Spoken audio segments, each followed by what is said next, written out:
ఒక మనుష్యుడు తన కుమారుని ఎత్తుకున్నట్లుగా. చూడండి, తల్లిదండ్రులైన వారికి ఈ విషయం అనుభవంలో తెలిసిందే. బిడ్డల్ని ఎత్తుకోవడం అనేది, వారు ఏడుస్తున్నప్పుడు కానీ, పడిపోయినప్పుడు కానీ, లేదా చంటి బిడ్డల్ని ఎత్తుకున్నప్పుడే వారికి ఉపశమనం. ప్రాముఖ్యంగా తల్లి యొక్క కౌగిలి, తండ్రి యొక్క ఆ కౌగిలి బిడ్డలకు గొప్ప ధైర్యాన్ని ఇస్తూ ఉంటుంది, భరోసా ఇస్తూ ఉంటుంది. దేవుడు తన ప్రజలను ఎత్తుకునేవాడు అని లేఖనాల్లో అనేక సార్లు మనం చూస్తాం.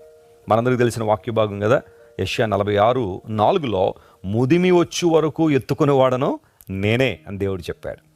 ఇప్పుడు ఎవరైనా తల్లిదండ్రులు ఉన్నారు, మీరు మీ బిడ్డల్ని ఎంతవరకు ఎత్తుకుని ఉంటారు? మీరు మహా అయితే ఒక 3 సంవత్సరాలు, లేదా ఒక 4 సంవత్సరాలు, లేదా 5 సంవత్సరాలు, ఇంకా బాగా ప్రేమ ఉంటే ఇంకొన్ని సంవత్సరాలు ఎత్తుకుని ఉండొచ్చేమో. కానీ వారు యవ్వన కాలంలోకి వచ్చిన తర్వాత నన్ను ఒకసారి ఎత్తుకోండి డాడీ, ఎత్తుకోండి మమ్మీ అంటే, ఎంత ఎదిగావు ఇప్పుడు నిన్ను ఎత్తుకోవడం ఏంట్రా అని చెప్పి తల్లిదండ్రులు ఎత్తుకోవడానికి ఇష్టపడారు.